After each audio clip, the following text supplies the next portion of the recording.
Shalom Bapak Ibu, jemaat dikasih Tuhan. Kembali mari kita akan merenungkan firman Tuhan. Kita berdoa.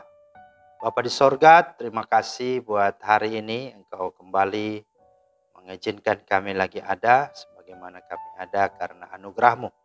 Kami akan merenungkan firman-Mu. Mari ya Roh Kudus buka hati kami, terangi dan pimpinlah sehingga kami mengerti dan menjadi pelaku firman-Mu yang setia.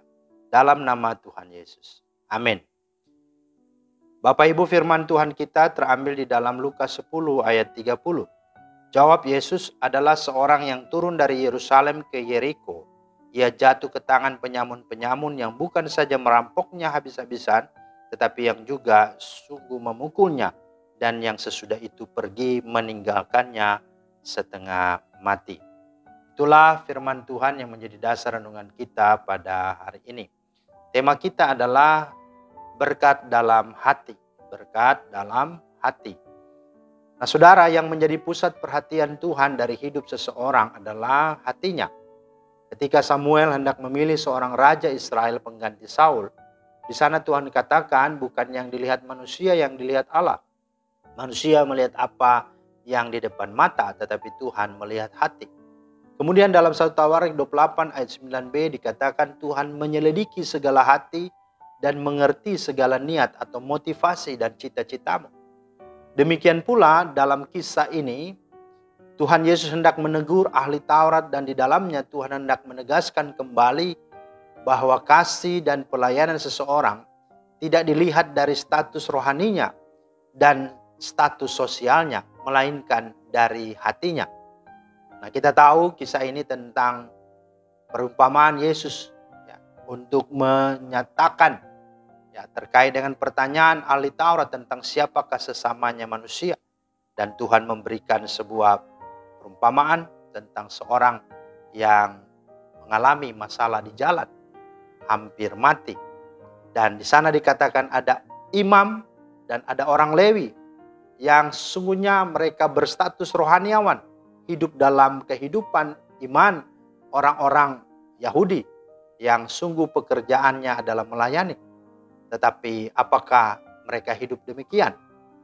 Nah, di sana dikatakan mereka ada dan mereka sungguh melihat ada orang yang sudah setengah mati, sudah hidup dengan luka yang parah, tapi mereka tidak mengindahkannya. Mereka hanya melihat dan melewatinya. Itu di ayat 27. Mereka tidak melakukan firman Tuhan. Berbeda dengan orang Samaria. Bagi orang Yahudi, orang Samaria adalah orang kafir. Orang yang tidak layak bergaul dengan orang Yahudi. Tetapi ia justrulah yang melakukan firman Tuhan. Dan olehnya Tuhan berkenan dan memujinya. Nah saudara, pertanyaannya, hati nurani yang bagaimana dan seperti apa yang mendatangkan berkat? Atau juga yang berkenan di mata Tuhan? Yang pertama adalah hati yang berbelas kasihan. Dalam ayat 34a diwujudkan dengan sikap ia pergi mendatanginya. Kata belas kasihan yang digunakan di dalam kata Yunani itulah agapos. Artinya ia melihat sesamanya sama dengan Tuhan melihat orang-orang berdosa. Yang kedua adalah hati yang berkorban. Dalam ayat 34a diwujudkan dengan sikap ia membuat atau ia membalut luka-lukanya sesudah ia menyiramnya dengan minyak dan anggur. Kemudian ia menaikkan orang itu ke atas keledai tunggangannya sendiri. Sedangkan ia sendiri berjalan kaki sambil menuntun keledainya. Nah saudara, jarak antara tempat kejadian sampai penginapan kurang lebih 4 km. Nah kita pun harus melayani dengan pengorbanan.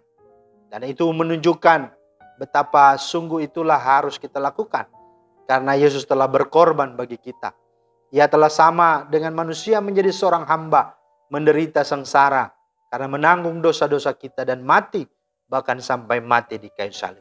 Maka begitu pun kita harus sungguh-sungguh demikian juga melakukannya untuk pekerjaan Tuhan, bahkan untuk orang-orang yang menjadi tujuan untuk kita kasihi dan selamatkan.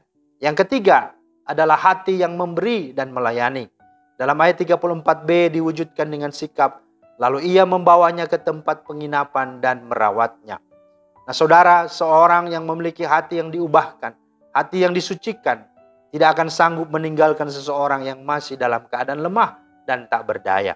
Inilah juga yang menjadi motivasi kita ketika kita memberi, melayani, dan mengasihi sesama. Yang keempat, hati yang bertanggung jawab. Dalam ayat 35 diwujudkan dengan sikap, keesokan harinya ia menyerahkan 2 dinar kepada pemilik penginapan itu dan katanya, rawatlah dia, dan jika kau belanjakan lebih dari ini, aku akan menggantinya waktu aku kembali. Saudara, hati yang sudah diubahkan Tuhan pasti melakukan segala pelayanannya dengan penuh tanggung jawab. Ini juga yang Tuhan lakukan bagi hidup kita. Ia bertanggung jawab atas segala keberadaan kita, di mana ia sekali-kali tidak akan meninggalkan kita dan sekali-kali tidak akan membiarkan kita. Ibrani 13 ayat 5b. Maka akibat karena menjadi berkat dengan hati. Yang pertama, bahwa Tuhan tersenyum dan senang ketika melihat pelayanan kita. Dan itu berarti pelayanan kita diberkati olehnya. Yang kedua, orang yang kita kasih dan layani pasti juga akan merasa senang. Pasti juga akan merasa diberkati. Dan itu berarti kita juga sudah menjadi berkat. Dan yang ketiga, bahwa akan ada banyak juga tugas dan tanggung jawab yang besar yang Tuhan akan percayakan untuk kita lakukan. Untuk semakin luas lagi kita melayani Dia. Maka biarlah firman Tuhan ini akan mendorong, menggerakkan kita. Untuk mari kita melakukan segala sesuatu.